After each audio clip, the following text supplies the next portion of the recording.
Boy Tapang, nagselos sa ginawa ni Cherry White.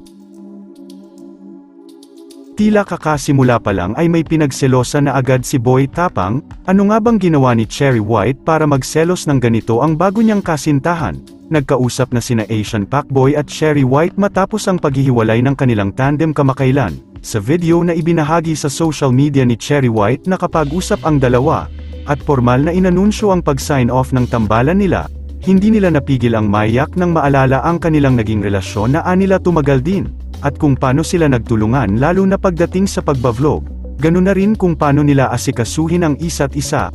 Hindi na nila inilabas ang tunay na dahilan ng paghihiwalay, pero hindi daw mawawala ang kanilang pagmamahal sa isa't isa bilang pamilya dahil mahigit 1 taon din silang nagsama. Ngunit ano nga ba ang ginawa ni Cherry White na ikinaselos ng gusto ni Boy Tapang?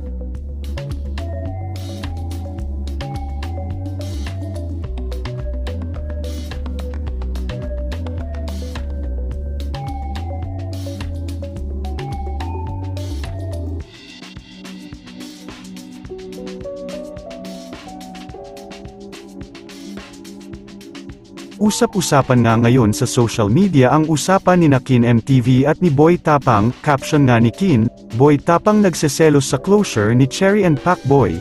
Natanong nga dito ni Kin kung may part daw ba na nagselos si Boy Tapang sa pag-uusap muli ni Cherry White at Pacboy. Sa totoo lang, bilang isang partner, syempre andun yung selos. Sino bang partner na hindi magseselos na kasama niya yung dating partner niya?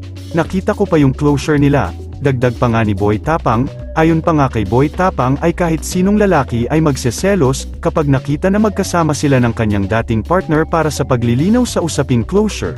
Samantala, ang inisip na lang daw ni Boy Tapang ay deserve nila Pacboy at Cherry White ng closure, para din magkaroon ng kanilang mga viewers ng peace of mind, at lalo na't ang trabaho umano nila ay sa social media kaya kailangan nilang gawin yon. Masaya din daw si Boy Tapang at nasabi na nila Cherry White at Pacboy ang katotohanan.